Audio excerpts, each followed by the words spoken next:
Hi, guys. It's Monday, March 22nd, and you're tuned into 2.5 Hoopers, Sebastian Telfair's favorite basketball podcast. Let's We got a go. good show for you guys today. We're going to recap the last 2 days of ball. We got Georgia's halftime. Then, we're going to give a few more trees we want to see happen before this Thursday's trade deadline. But I mentioned it. We got George with us here. I'm back. Thank God. And then we got Josh over there. Josh Rhodes, not Josh Nowkowski. Hey guys, not very happy weekend because of the brackets in college basketball, but Did you guys watch a lot of NBA? I just want to get Oral that out there. Roberts. I shouldn't be saying this. I don't think I watched a single game through to through. So We're going to be operating on some highlights this episode. George, how long did your bracket last? it didn't even last. It lasted like 5 games, like 4 or 5 games past the morning. Once Oral Roberts won, my bracket was done. So like 3 p.m. You should on have the picked first Oral day. Roberts like me. You can't go wrong picking Oral Roberts. You picked them because of their name solely. What's so weird about that? Why would I pick? What's their name? I can't say. I can't describe But yeah, it. happy to have all of you guys. Happy to have George back, kind of. Remember, if y'all like what you make sure to check out our socials, Instant Twitter, all at THHoopers. Drop a comment anywhere. We'll shout you out for giving us support. Appreciate y'all. Moving right into this. Not talking March Madness. Talking NBA. March 19th, Friday. We had the Spurs beat the Cavs 116-110. Kings beat the Celtics 107-98. Pacers beat the Heat 137-110 in a sign of things to come. Magic beat the Nets 121-113 as Harden struggled. Probably the worst game I've seen him play so far as a net. Pistons beat the Rockets 113-100. Warriors beat the Grizz 116-103. And Suns beat the Wolves 101-113. So first noteworthy game of the weekend came courtesy of the Jazz and Raps as the Jazz prevail 115-112. This one came down to the wire as there are multiple lead changes with another 3 minutes to go. But Donnie Mitchell has 32 points, seal the Raps' fate. No one on the Raps played particularly well, but Siakam did have 27. What did y'all see from this one? I'll start with Josh. Oh, you're gonna start with me. I mean, they finally had their starting lineup, like you said, and I guess they're rocking with Pascal at the 5. But I mean, now we're kind of seeing the Toronto Raptors, how we're going to see them in the playoffs because the minutes have been racking up because I think there's like 7 players on here that are playing like over 15 minutes. And I mean, that's fine because they're kind of just trying to ramp up. But I don't know if that's a concerning thing in the department because this team has suffered from a lot of injuries. And from COVID protocols. So you kind of have to look at that, especially because players like Jason Tatum are saying that they still haven't recovered from that. So something to look at. But I think the Jazz played a good game. They got what they needed to do, even though they kind of struggled from the field, but they got it done. George. So yeah, this is pretty notable. When I was, following it on Twitter, I was kind of surprised that they ended up winning this game. They shot 32% from 3, and all season we've said that simply won't get it done for this team. The reason they won this game, they took 41 free throws and they made 35, which Sheesh. is I don't remember the last time I've seen that many free throws compared to 14 taken by the Raptors. And it's kind of funny because Donovan Mitchell's like, we don't get big market love, or we're small market problems, and they got 41 free throws. But yeah, it's good for them to get gritty wins through games where they have bad shooting performances, because hopefully they can develop habits, to learn to win through games like this. So this was pretty notable. It's a good sign moving forward for Utah. Well, you noticed the 3-point struggles. Donovan Mitchell 0 for 9, most notably. But one thing that kind of counteracted that was they won the rebound battle 48-31. 9 of them being offensive and 39 of them being defensive. So they won both ways there. So those are the hustle points. Gobert obviously led them there, 16 boards. Yeah. But this is the Raptors. So we're not going to talk about them in their other game. But if you count that game to end the weekend, they're on an 8-game losing streak. And half of it was on the COVID protocol, so we can kind of get it there. But they've also kind of dropped a few of these with their kind of full squad there. So are you guys confident with the Raptors' ability to kind of get back, or you kind of think it's because we take Jason Tatum seriously because he was struggling there a little bit there too about this, even though they're playing, do they just have too many health problems? I mean, well, to also add into your point, they're 1-10 in their last 11, including that 8-game skid. Yeah, I'm getting concerned because they got over their slow start, and then this is like another block in the road. I don't know if they can overcome it. Maybe if they make moves, but with another horrible COVID break and a big losing streak like this, I don't really know if you keep the roster like this that you can even get to a playoff seed. So What about you, Josh? The East is weak. I mean, they're always going to have a shot with their core and Nick Nurse, but I mean, you kind of have to, like George said, you kind of have to start considering if this team can really compete the way it used to, because they don't have that just the outstanding force that they've had in past years, and some of their key players are aging, Kyle Lowry most notably. So it might be time to try to retool before the whole thing kind of falls apart. You just wrap this little segment up. They've actually the 10 and 11 seed in the East have actually been it's a pretty big gap now. The Raptors are in the 11th seed right now. They're 2.5 games back from the Bulls, so Bulls have kind of locked into that. And Cleveland is a game back from Toronto, and Washington is a game and a half back. So I mean and none of them are close to the Bulls. So I mean it's a battle for 3 through 1 in the East, and then 4 through 7. Then 7 through 10. There's like brackets now instead of just being like one clump, which I think Josh alluded to a few podcasts ago. Yeah, he said it's slowly starting to solidify itself. Cool. Next game needed 5 extra minutes to claim a winner, but Nikola Jokic and the Nuggets beat the Bulls 127-131. Jokic had 34, 15, and 9, while Zach Levine had 32. Not a lot of defense played here, but neither exactly locked up in OT. They both should work 50%. What did you guys see from this one? I'll start with George. So I've been noticing a trend with the Bulls, and it's kind of unfortunate. They've had a lot of games where they go up into the fourth with like a double-digit lead, and in a lot, I don't know the exact number. I probably should have looked to find that before, but I could probably count on both hands the amount of times that they've blown double-digit leads. Thank you for that animation, Lehman. Yeah. So I mean, you see this with a lot of young teams that are trying to compete for like a last seed playoff spot, where they go up, they're competing through 3, they get to the crunch time and they blow it away. And, they're probably going to have a play-in seed, but I mean, that's definitely not a sign you want to have is you're trying to compete and build something in the future. And then on the Denver side, they got a really, really good contribution from their starting lineup, 34 from Murray, almost 20 from MPJ and Barton, 16. And we've been alluding to that a lot over the past few weeks, that they need a lot more contributions outside the top 2 if they want to make noise in the West. Josh. I personally like the fact that they benched Kobe White and he actually played good. That's a I was going to ask you sign. guys about him and Wendell Carter Jr. kind of being benched in that. Well, Wendell Carter, he's just Nobody likes useless him off here. the bench now. It's not like a big difference, but we'll allude to it later on. But kind of a rough week for the Nuggets. I don't really know. That'll be a team to look forward into the future, because this game shouldn't have been as close as it was if you're looking at the box score. So I'm kind of curious as to see like why these games, and then we'll go into the one from today, but I don't know why these games are close. I don't know if it's because the teams that they're playing, but these are teams that they should be beating by a little bit more than 4 points in overtime. So going overtime, yeah. Yeah. All right, moving on. First game of baseball style series from the Blazers and the Mavs ended in a Blazers 125-119 W, and featured CJ McCollum's best game back from injury, as he had 32. It was a Luka show for the Mavs per usual. He had 34, 9, and 9, but didn't get a lot of help from anyone besides really Tim Hardaway Jr. As his co-star Porzingis shot 3 for 11. What stood out from this one? I'll start. The Porzingis one stood out to me. Only 11 shots. Really, really struggled. Actually, Kleber scored more than him. I mean, it was not a good look for Porzingis. But Josh, what did you see from this one?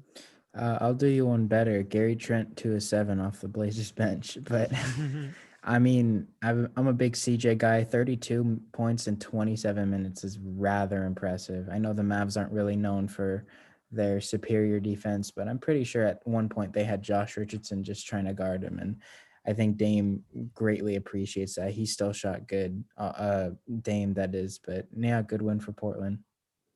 George.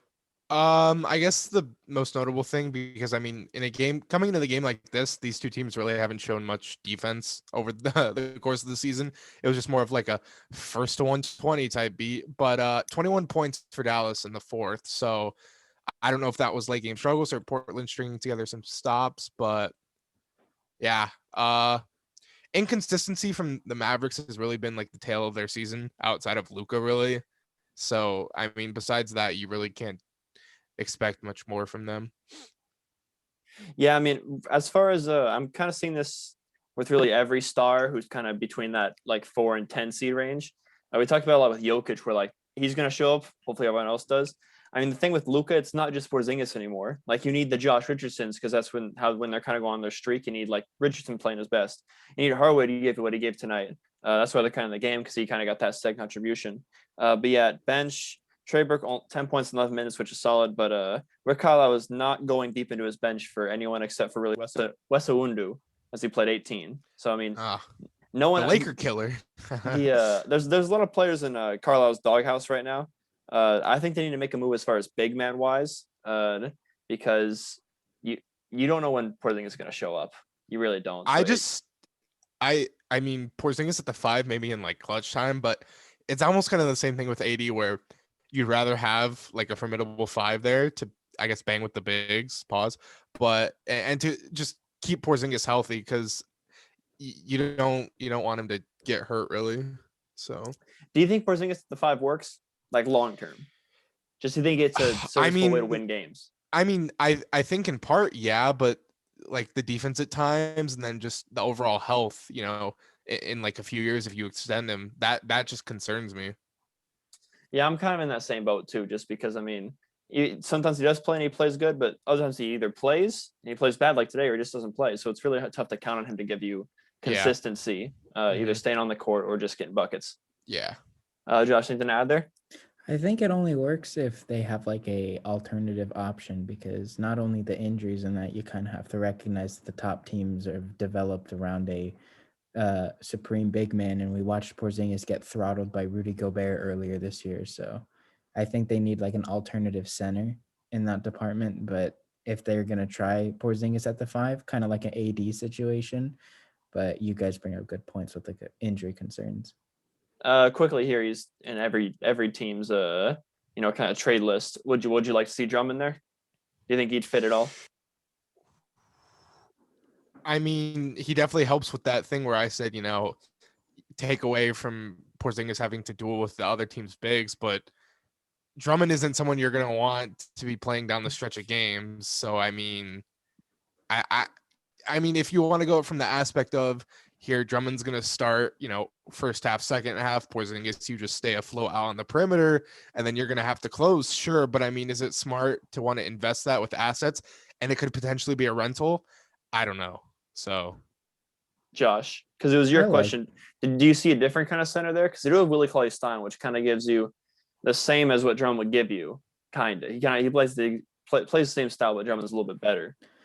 I mean, I think they haven't really experimented with Cauley-Stein enough to call it that, but I like Drummond there because I like that idea where they kind of just have just because we've been so like gifted with the ability to see Dirk play 4, and then we got like the Brendan Haywoods, the Eric Dampiers of the 5 Tyson Chandler's. Spot. Yeah, I mean, Tyson Chandler is completely in his own department, I think, but I think we've just seen that so much that it kind of just feels more comfortable if we see like the tall Latvian guy shooting threes and doing post-ups, and we get like a brute big in there. It could work. I'm not sure. The game's changed a lot, but I think they should try to move back to the Cauley-Stein thing before they try anything with Drummond, because George said it could be a rental. Fair. See, that was Friday. And then I asked for Josh's help to do the Saturday recap for me. So Josh, floor is yours. Ooh. Well, ladies and gentlemen, Saturday was a very uninteresting and unmotivating time in the NBA because it kind of felt like the teams were trying to get out of there to watch what was actually exciting. But I mean, the games weren't really impressive. And honestly, this is kind of a low light of the weekend. We'll go through them one by one. Hawks beat Lakers 99-94. Sorry, George. LeBron gets hurt. We'll talk about that later. Kings lose to the 76ers 129-105. No Simmons or Embiid for the Sixers. The Grizzlies beat the Warriors 111-103. No Steph Curry for the Warriors. Bucks beat the Spurs 120-113. No DeJounte Murray for the Spurs. And lastly, the Clippers demolished the Hornets 125-98. and Is his name LaMelo Ball Dahunte? got hurt. I don't think that's how you pronounce it. I think that's how you Is pronounce it it. is his name DeJounte? Dahunte? I think it's That's how DeJounte. That's how DeJounte? I My whitewash it. apologies. Is I it always DeJounte? Dahunte. I mean, I figured, I don't know. DeJounte works because it's like the OU, you know? He's been in the league for like 5 years. Have you called him Dahunte? DeJounte Murray, yeah. I've called him that the How whole have time. we never picked that up? But Josh doesn't like anyways- talking about the Spurs. This is DeMar DeRozan slander, so he doesn't normally have to say it. Yeah. That's great that every single game was without a pretty notable sure- player. That's great. Yeah. Every game has missed a notable player, and every game was rather uninteresting. Well, I'm in glad my we could get opinion, something so. out of this day. Apparently, one of us has been saying his name wrong, so who knows? Yeah, George, you've been saying Giannis's name wrong the whole time. Too. Yanni. But anyway, moving on. Thank you, Lehman, Josh. you have the floor again. That was a very quick Saturday. It was. Pretty boring Saturday for all of us, honestly. But moving on to Sunday, March 21st. We'll get the boring ones out of the way. We could always do. Pelicans beat the Nuggets 113-108. Not a boring outcome, but just the game itself was a little bit lackluster. Not a lot to dissect there, but good win for the Pelicans. Magic lost to the Celtics 96-112. Malika was pretty solid. Nets beat the Wizards 113-106. Russ signed his jersey for Michael B. Jordan, so that was the highlight there. Cavs beat the Raps 105-116, like we alluded to. Raps were on that 8-game skid. Bulls beat the Pistons 100-87 to get back on track, and the Suns beat the Lakers 111-94 in LeBron's first game out. And the wrap up there, the Mavs got revenge from the Blazers 132-92. So all that trash we're talking about there, they beat him by 40. So instant revenge there. What was that? What? Was that Mickey Mouse? No. That's Oh Anyway. my god! I'm Why glad are we I'm doing- not the only one that embarrassed myself this podcast. So we'll talk some. Sunday was a pretty solid game though. It's pretty solid day though for the games. yeah. Pacers beat the Heat 109-106 with teamwork as the highest leading score for the Pacers only had 17. I guess a bonus. Heat stars played great as Bam and Jimmy both had high scoring double doubles, but not a lot of others helped out, especially Tyler Hero as he shot 4 for 16. Karis LeVert tried to match him and continues to struggle coming back. Shot 5 for 18 in this one. But what did you guys see here? Back-to-back wins against the Heat for the Pacers. And Karis LeVert isn't exactly playing great. So, all right, are y'all ready to get back on the bandwagon with me, or is it still No. still after the Pacers? Because like I'm on the Heat bandwagon, you're on the Pacers bandwagon, so I'm in the doghouse right now. But yeah, I guess I'll start here. He sounds like he's in the doghouse. Yeah, you're a little Yes, bit distant. I'm distant. Hello. Always, don't do that. But Is okay, that- is that better? yeah, sure. All right. My worries with the Heat, just like overall scoring outside of their top two. I mean, Robinson and Hero, just like Tyler Hero had so many bad shots down the stretch of the game. He's airballed like a potential go ahead. And I just, in a lot of these games where they underwhelm, they can't, I mean, they never scored over 30 in any quarter, and they had 8 in overtime.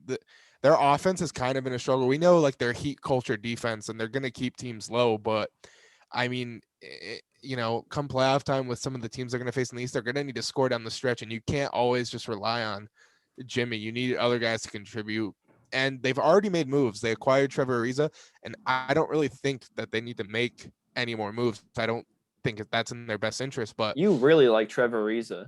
You think he fixes that? He's a big old Band-Aid? no, but he's another wing defender, and I'm just saying that from what I've been seeing from the Heat, I don't think that they're going to make another move unless it is for some sort of scoring guard, which I've kind of been wanting that in Kyle Lowry, but maybe we'll get to that later. But I don't know, just They their were missing scoring, Dragic here. Just their scoring woes, in the past few weeks. I mean, there's been games they barely score 80, so that's a little bit concerning. I'm not concerned about their defense at all. It's just consistency on the offensive end. Josh. Well, George's Lord and Savior Trevor Ariza went 2 of 6, so I don't. 1 for really 4 know. from 3. So that's how Yeah, that well, goes. Yeah, In what a 20 life- Pull up minutes, the plus too. minus. Don't pull What a up the life. plus minus. What a life. I'm gonna do it now. I'm gonna do it.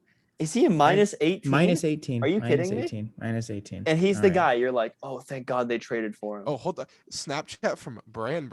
That's random. What? Josh, you talk. Okay, well, I mean, this game was very underwhelming. I would say the Pacers probably shouldn't have won this game. Like you said, it was a team effort, but it wasn't a team effort in a positive standpoint. Brogdon 23%, Levert 27%, Sabonis 38%, a little bit better.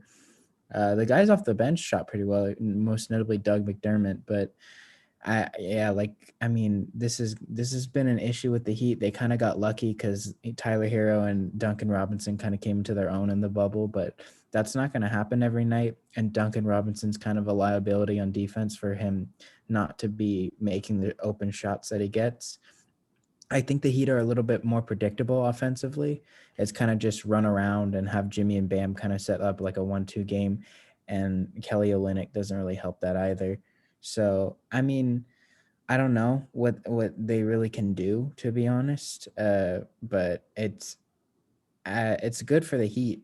Not good for the Heat, good for the Pacers that they managed to sweep this series that we're looking at a few months ago where they're getting beat in the bubble 4-0. No TJ Warren also. So Yeah. I think this is a very good turning point for Indiana. Oh, yeah, because I kind of want to stick on Miami because Jimmy and Bam have been there all year. Well, Jimmy, when he plays, has been there all year. He's just constantly turning this team into wins. But I don't think there's literally a trade that needs to happen. I think there just needs to be improvement from within. Like you said, Hero and Duncan. And then two guys I was very, very big on going into the season was Mo Harkless and Avery Bradley. Bradley does never plays, and I think Harkless is healthy, just collecting DNPs.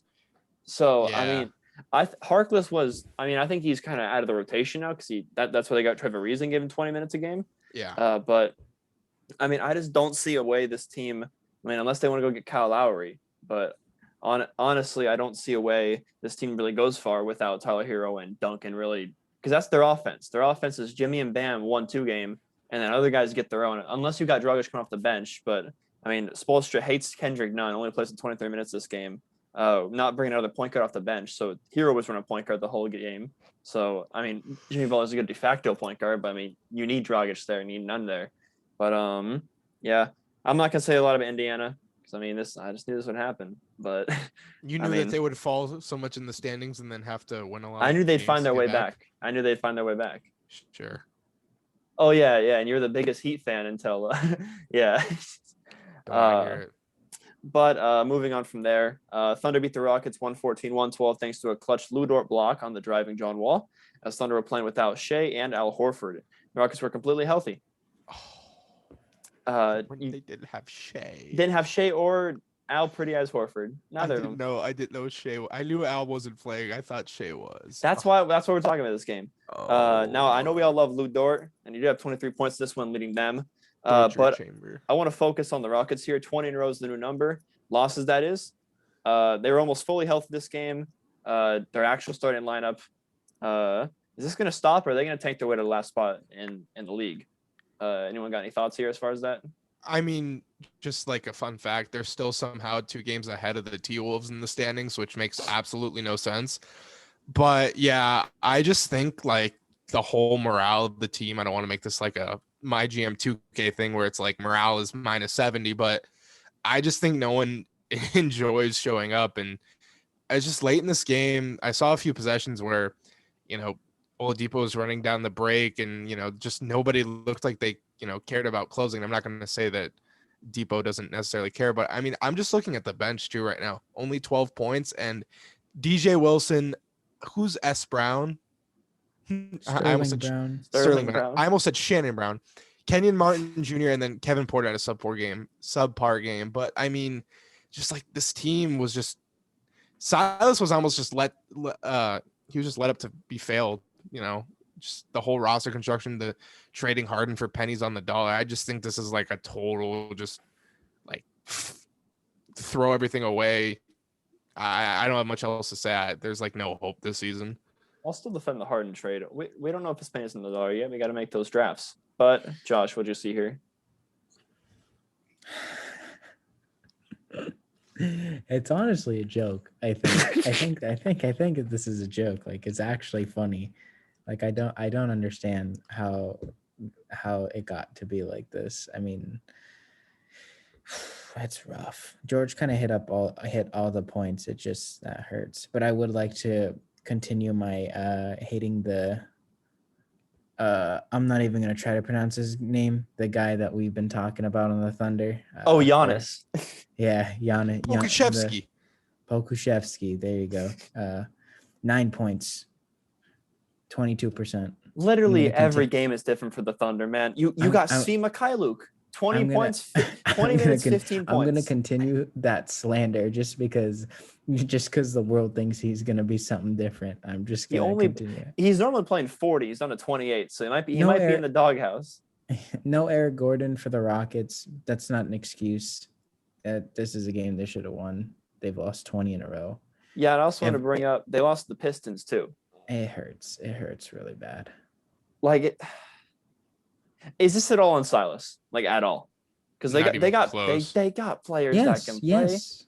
We can't keep giving Silas a pass. Okay, listen. 20 in a row. Okay, and Christian was played the last 5. For this last stretch of games, sure, but overall this season, I don't think it's fully on Silas. Sure, it's not fully on him, but he has. They were 11 and 10, by the way. Like they didn't just come out the gate sucking. I know Wood got injured when they were 11 and 10. But that's also single win. That is also when they Wood. Like the guy's good, but he's not LeBron. And Christian Wood came back, and they still haven't gotten a win. George, there's something going on. It's not completely Silas's fault, but I mean he has some part to blame because he can't get the guys to play at a level where they're gonna win. So I mean, they like that stretch right after they had traded Harden and Wood was healthy. They had a top 2 defense, and then everything kind of just fell down. Boogie asks to be released, and then there's inconsistencies from Depot game to game, and then John Wall is out here saying some and I don't know.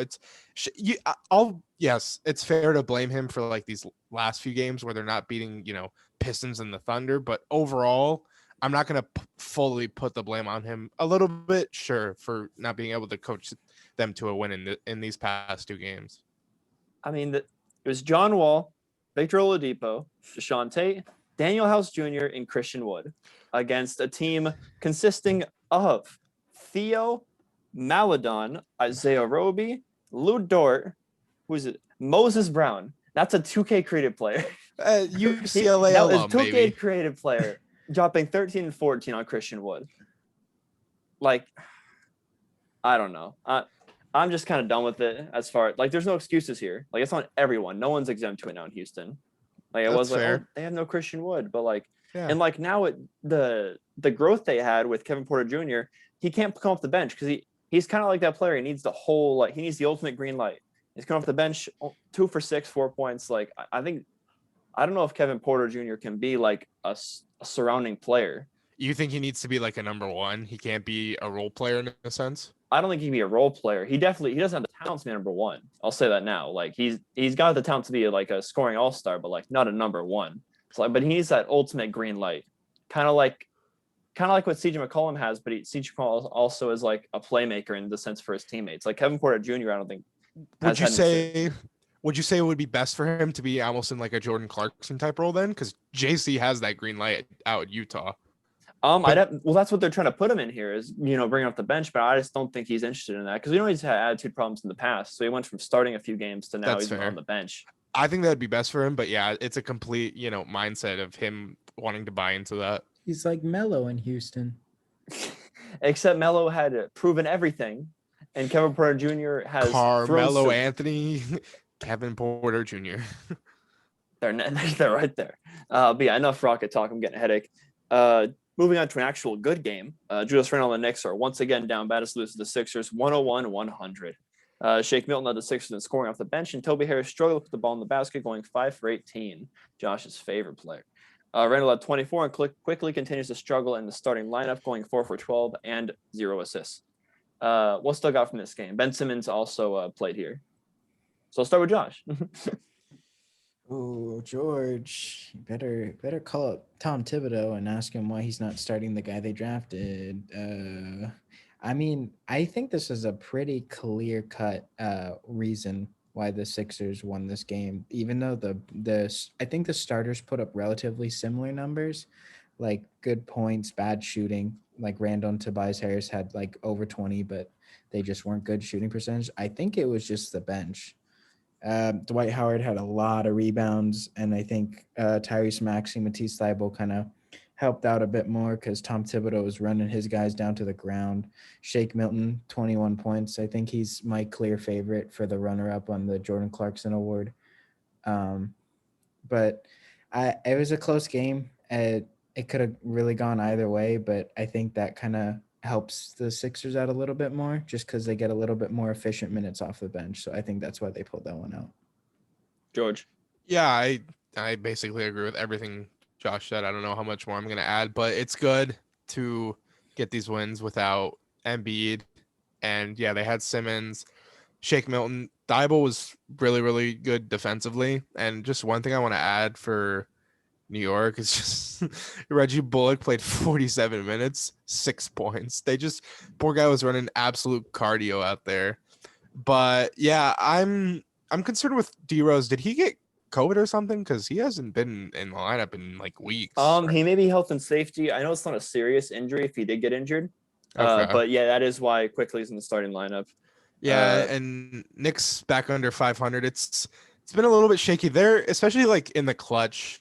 I've noticed. Yeah, it's not fair for me to say like, against the Nets and the Sixers, 2 top teams in the East. But if you're gonna want to be a contender this season or in seasons to come, you're gonna need to be a little bit better in that time. But I mean, it's not a complete worry right now for them. They're still relatively young. I mean, do you guys think the main problem is just Elfrid Payton and Derrick Rose being out and Quickly having to start?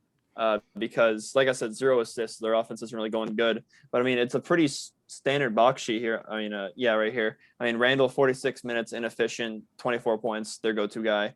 Nerlens Noel, double-double. Alec Burks, 20 off the bench. Frank Ntilikina doing nothing in 17 minutes.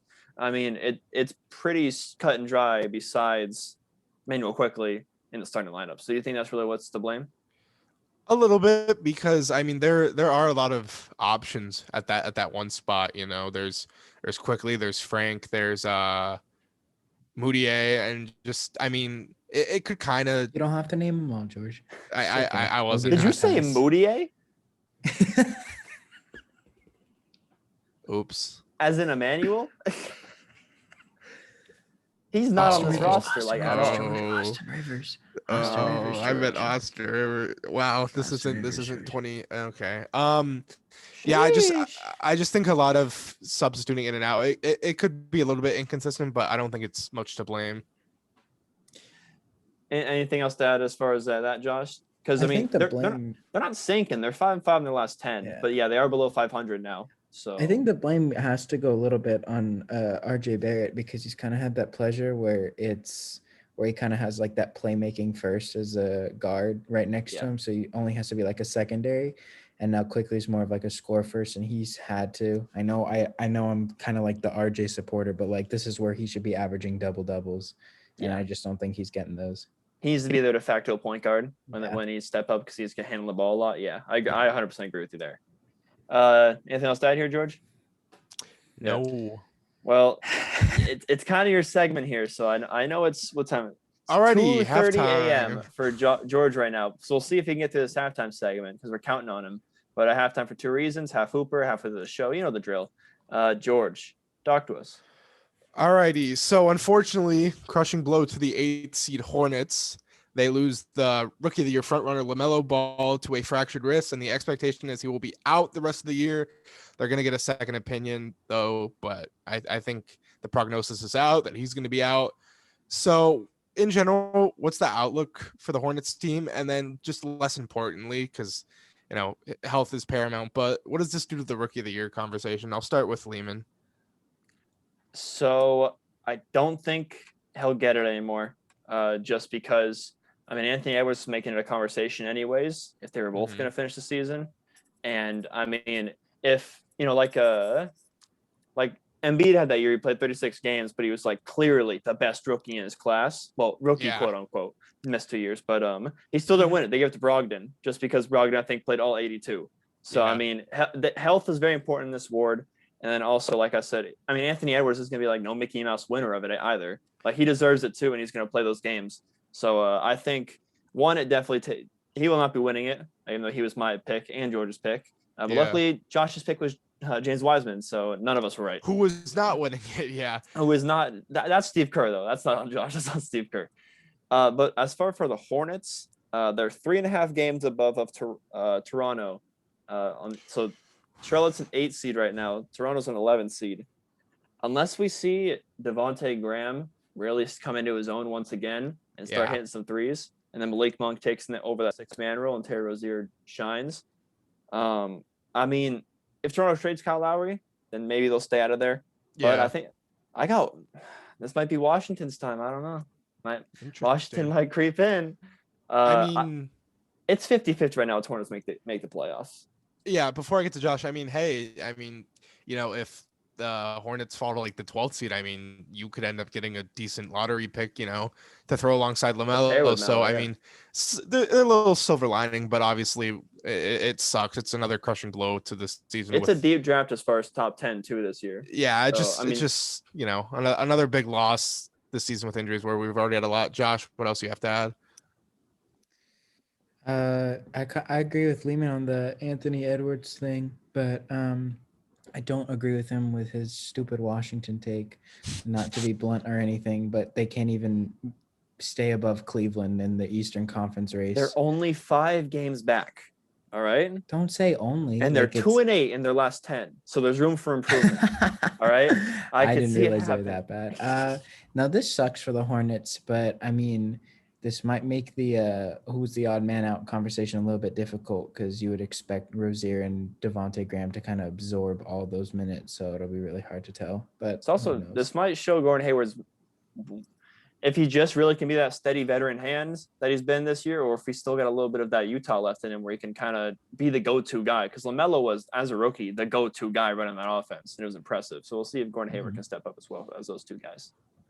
Yep. Alrighty, continuing with the grave injury news. LeBron is going to be out indefinitely with a high ankle sprain that he suffered against the Hawks on Saturday. So with big injuries to LeBron and AD, who AD is going to be out at least a couple more weeks, LeBron maybe even a month. Just big picture, what does this do for them in the standings? So where do you think they end? And then how much does it hurt their chances of repeating, even if you think they do end up being playoffs, playing whatever? I'll start with Josh. I don't know if I see them moving because the Clippers are also kind of struggling, but Clippers are 4-6 in the last 10, and they are the team that I think is going to drop. If they do drop, it'll be like a spot or two. We'll have to see how long the timetable is because it is just out indefinitely at the moment. But I don't know. They're going to drop a lot of games though, and it's going to scare a lot of people, including George. But I think this team's a little bit better, like suited to handle situations like this. Like obviously they're not going to win anything big, but they do have a relatively decent core, and we're gonna have to see Kuzma step up. Trez is gonna have to do his thing. Boy. Schroeder, all the guys are gonna just have to step up. They're just gonna have to become like a scrappy team. And Frank Vogel's coached that before, so it's not like too terrible. But chances of repeating, though, I'm still more worried about the AD injury because I think LeBron isn't like a human being. So I think he'll be fine going down the stretch. I think obviously he's not going to be able to do certain things just because his age. But the AD thing, the fact that he's still out, still kind of concerns me. So just want to add quickly, LeBron suffered that injury and then he went down screaming and writhing in pain, which like nobody has ever seen before in this guy's life. Gets up, hits a 3, and then runs down the court and walks off. So yeah, he did that in 2011 too, again in Miami. He sprained his ankle and he hobbled back on, and he did a Jason Tatum sidestep and swished a 3 over Blake Absolute Griffin. LeBron loves the theatrics. He does. LeBron loves it. Okay, but that one he was actually hurt. I don't know. I really this really it lines up. And I don't believe this. I don't believe it at all. I don't, because I believe LeBron when he's like, I want to be there for my teammates, because like it'd be so corny if he told his teammates like, I'm gonna fake an injury so I can get some rest, because that's like the corniest thing he can do. But I mean, this really latches up with my timetable of like 2.5 months for the playoffs. He takes that 2-3 week break. He does it every year that there's a championship on the line, and there was a quick turnaround. So I know he's injured actually, but it would make a lot of sense if he stays there a little longer than he actually needs to. But I just want to say, George, LeBron gets injured, you lead with someone else in your halftime. I did not expect that out of you. I did not expect that a I Laker gotta- I headline would get second. I gotta be unbiased on the pod, right? LaMelo's our fan favorite, right? So hey. So yeah, I'll just give the next fight against Lakers have, and you can kind of decide how much think you're gonna fall. I think Nuggets are gonna pass them, and I think Lakers and Clippers are gonna be right there because, like Josh said, they're kind of struggling there, battling injuries as well. I think Nuggets are gonna be third though by the time the month is over. So you could kind of pencil that in. I think Clippers, Lakers, and Blazers are gonna be kind of sandwiched there in that 4 to 6 spot. But they're at New Orleans on Tuesday. Then it's a home stretch. You got Philly, Cleveland, Orlando, and Milwaukee. So, Josh, I didn't see the first one. You have them going 2 and 3 or 3 and 2? 3 and 2. 3 and 2. George. Is the Pelicans game nationally? It's on televised? TNT. It's on TNT. Oh Okay, shoot, yeah. It's 2 on and 3. TNT. 2 and 3, my bad. I have 2 and 3 as well. But in terms of seating, I would say like 6 because right now it's 7 is the Spurs, and we have a 4-game lead up on them. And I mean, they're not going to win every game. We're not going to lose every game. So I would say hopefully 6. I'd like to, avoid that play. And even though if the team's fully healthy, we'll probably run right through them. But I don't know what face Josh is making. I don't know what I said. But anyways, I have them 2 and 3, but I have them Yeah. beating Philly and losing to Cleveland. Well, there's presumably going to be no Embiid. So I mean, Philly's on the road. They don't like that. Wait, watch Ben Simmons get like a Not scared of Ben 30-point Simmons. triple We got double. Kuzma. Anyways, we're gonna move on to our last one. So reportedly from Kevin O'Connor, NBA insider, the Atlanta Hawks offered John Collins to the T-Wolves for Malik Beasley, the ankle bracelet guy, and a first. So I'm pretty. We don't know if this is completely true, but he's a pretty trusted source. He's an insider.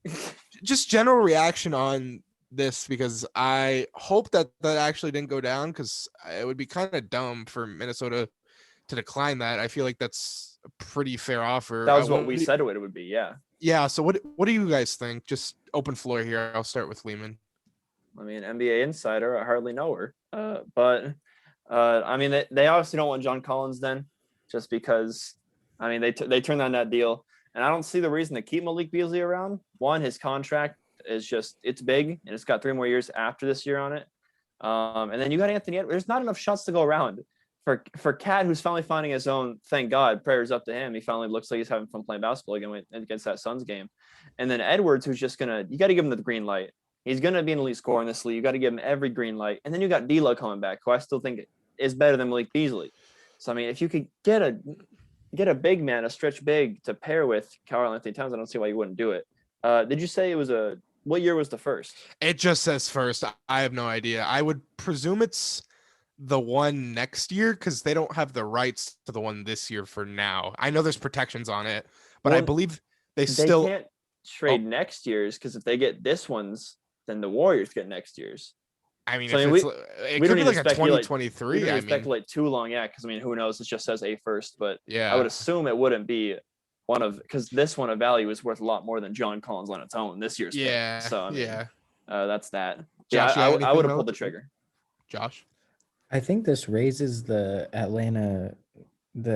trade stock for John Collins because you do a deal that is relatively fair and you get it declined. You're thinking, oh, maybe we can ask for more. I think that changes it up a little bit because I think they're kind of anticipating the trade to go through, but I guess not. Lehman has a point with the not enough shots to go around in Minnesota. I still think it could work. I'm pretty optimistic about that. I mean, you can never have too many scores, I think. So I don't know. We'll have to see. I don't know if John Collins gets moved because they're winning a lot of games. They're 4th in the East now. So it's kind of hard to go against that.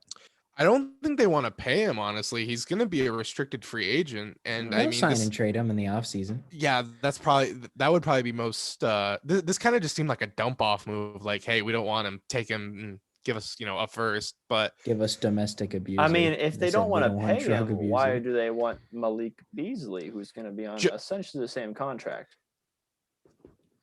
Yeah, I mean Well, that's John gonna Collins give. it's the uncertainty aspect of it, because like with John Collins, you don't know how much he's actually gonna ask for. He And wants a max. I'm pretty sure. Malik Beasley's in like grounded into his contract already.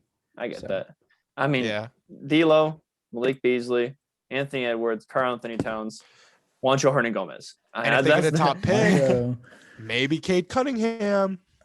they can't put Cade Cunningham on that. he just lost to Oregon State, man. The stock has Pac-12 to never lower. loses. Conference of They- Champions. The stock just has to lower at this point. Anyways, that's it for halftime. Let's not get too drawn out here. Well, we got a little bit more trade talk. Thank you as always, George, for the halftime. I thoroughly enjoyed it. It's the highlight of my day and It's my week. the most monotonous statement I've ever heard from you. Just kidding. But we're gonna wrap it up here. We got the trade deadline fastly approaching. That's gonna be a fun show on Thursday, breaking down all those trades. But what are some ones you still want to see happen? Can't double dip. Can't say ones I said last time and just hammer home this one needs to happen, or else I'd be screaming George out of the clips. But George, give me a trade you want to see happen. It could be in the park, or you could just go crazy, say whatever you want. I don't care. But so I hinted this when we were doing our recap that I want to see Kyle Lowry on the Heat, since I guess the Sixers are not having a deal for him anymore. But so there's actually a report that the Raps would want Hero or Robinson for Kyle Lowry. So I mean, another scorer, champion, a gritty playoff vet. I mean, I think that would be perfect to go alongside Jimmy. And, he's exactly the Heat culture type of guy that you'd want alongside him and Bam. And I just think, especially come playoff time, that's a really good guy that you'd want to go deep into the playoffs with. Joshua, give me a trade. Well, I have two. Both of them are relatively unrealistic, but I'll give them to you straight. I think Orlando should get Oladipo back and try to pair him with a Fultz, and they should do it because they were discussing a swap. You Depot stole for mine. Aaron Gordon. You stole mine. Oh, sorry to do that to you, but I think that would be an interesting thing on both sides, because I don't know what the Rockets are doing at the 4 position. I think Daniel House is there, but nobody likes Daniel House.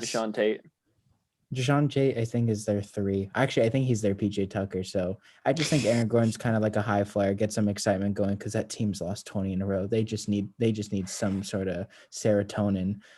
And the second one, staying on the Orlando aspect of it, it is very unlikely that this would happen, but I am continuing on the get Kemba out of Boston trade and throwing Kemba onto Orlando. I think he's on the decline. So this probably might not happen now, but later, if they realize that he's not going to be the same Kemba Walker, you ship him off there. He kind of mentors Fultz, and I think that'd be a very good morale move for Orlando, but it's very unlikely because of cap, and I don't know what Orlando could give up that's not Vucevic, that where it would be. Like, so you want your least favorite old player entering your least favorite young player, just because you want him to be be worse than Lonzo Ball, which if they were both healthy, that would have been, we could have had that debate a few times, because last year they were both kind of mid. But going back to the first one, honestly, I forgot Victor Oladipo played for the Magic. It's been so long. So did Tobias Harris. It was a weird time back then. He dunked on Kevin Durant to win a game. Well, because that was a little bit more realistic, so we'll go there. Do you see Aaron Gordon, Christian Wood pairing like being legitimate, or is it just kind of get something for Victor Oladipo? I mean, I don't think Aaron Gordon can shoot, but Wood can shoot relatively well. So I feel like, and it kind of fits thinks he can shoot. He's like Josh Smith, like that. He's Josh Smith. He actually is.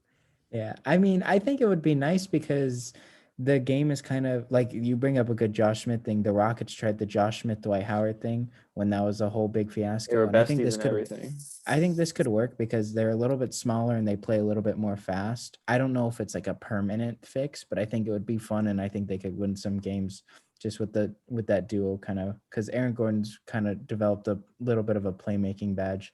Mm-hmm. George, you confident that your trade can get done? Because it looks like they're asking for, because you have a very realistic trade. It's all over. I assume it's all over Twitter. You can probably confirm that. Which what do you think gets it done? Because I know Robinson and Hero always in the trade talks, but they weren't willing to give Hero and Robinson up for James Harden. So Yeah, I feel like they're a little bit more desperate now, but it's like, but James Harden, how are you not desperate for that? I don't know. I just maybe in this landscape, but I think Toronto might be more willing to, let Lowry go as like a parting gift to him because it doesn't look good for them right now, especially They on that just said 8-game like losing a streak. week ago they're not trading Kyle Lowry. But Yeah, but at that point, I believed it too. But now they're on an 8-game losing streak. and also true. that was like right before they had their really, really bad COVID thing. And, now it just might be like hey, this might not work out. We know you'll retire for us and, we're going to let you go compete for a ring, whoever you want. And he's been linked to Miami. He's cool with Jimmy Butler and that fit is great. So what takes it to get it done? Picks one of those young guys. You think it's picks and the young guy? Yeah. I mean, maybe just one, like It's one it's first. a rental. I mean, who knows how desperate Miami might get? I mean, yeah, but you also got to think what is Miami going to do in the offseason to improve the core that they already have? Get Victor You might as Oladipo, well apparently. you might as well just throw all your chips in. Do you think so? Would you do it? Because I would do it. I would do Tyler Hero for Kyle Lowry if I'm the Raptors, like straight up. Like I don't think maybe Lowry a second, has a lot then. of Maybe value. not a first. Maybe that was but a second or two. I think I've kind of lost stock in Duncan Robinson just because this year's really struggled. I think he's going to find himself, which I think he will. It'll be on the Heat. I don't think you can trade him, make him move his whole podcast setup to Tampa Bay, and I expect him to play well. I think Hero has a higher ceiling, so I'd probably want Hero. Raptors can mail it in. They can say, hey, we battled COVID all year. We were playing in Tampa when we're from Toronto. They can mail it in. Yeah, and have that's a lot true. of excuses. I always forget to that just they're playing tank in it. Tampa. So they got their pick. I assume. I haven't made any big deals like that. So I would get rid of Kyle Lowry. Where do you guys put the chance of him being traded, anyways? I mean, it's almost to the point where I'm just like, I'd expect him to stay, and if he gets traded, I wouldn't be surprised. It's just at that point where it's like, are they just gonna agree to part ways and just be like, hey, we're gonna let you do what you want to do, or it's gonna be like, hey, stick it out, and then you can just go where you want. So I don't really know. 50-50?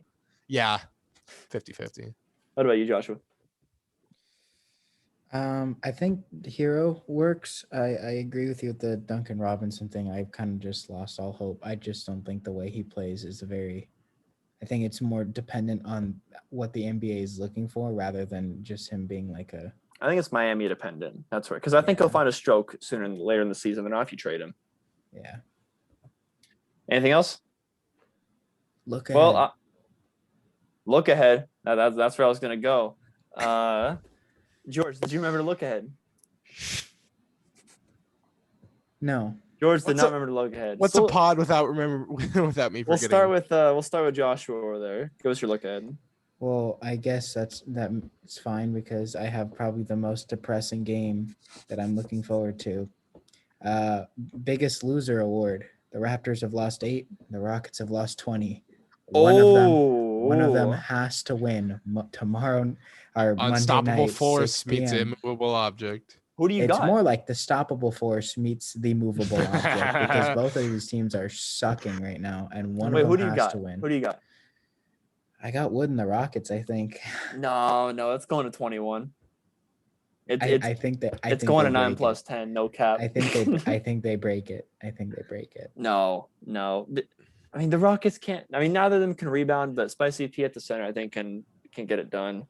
But yikes. I think Wood has 40. Do you want to watch that game, or are you just gonna watch your phone, see the notification pop up? Because I like it as a look ahead, but this game might suck. Well, I'm gonna be at work, but if I wasn't at work, I would probably watch this game because it'll definitely boost my ego after watching Wall and Oladipo miss layups and Fred VanVleet airball threes that he shouldn't be taking, and it's your own ego as far as your basketball skill. Yeah, I get that. George, you got yours, or do you want me to? I did find mine, and I might have taken yours, but I know you did. Yeah. It's Pacers Bucks, isn't it? No, on Tuesday the Suns play the Heat, and it's really interesting. I want to see that defensive matchup because two of those teams have some of the better defenses in the league, and you know. Yeah, but one of Granny them Easter. plays good offense. Suns are gonna blow them out. Oh, Market. I picked the Heat. So you know what? We're gonna revisit you this. Picked the Heat, you picked the Heat to absorb everything. We You're are gonna probably the Heat, revisit this on next going pod. back to back against the Pacers, and look what happened. I never told you my prediction for that. So yeah, we'll see. We'll see. On You're Tuesday always what wrong. I know happens. what your prediction was. Mickey Mouse. But I said it because I thought George took it. Pacers Bucks NBA TV. I mean, Pacers are playing pretty well right now, and then also, Bucks. They're coming off they're on a pretty solid streak right now as well. Giannis is gonna abuse Domantas Sabonis. I had to pick Facts. between two of my favorite kids. I had the Pacers on a streak playing out of their high East team and the TNT Pelicans.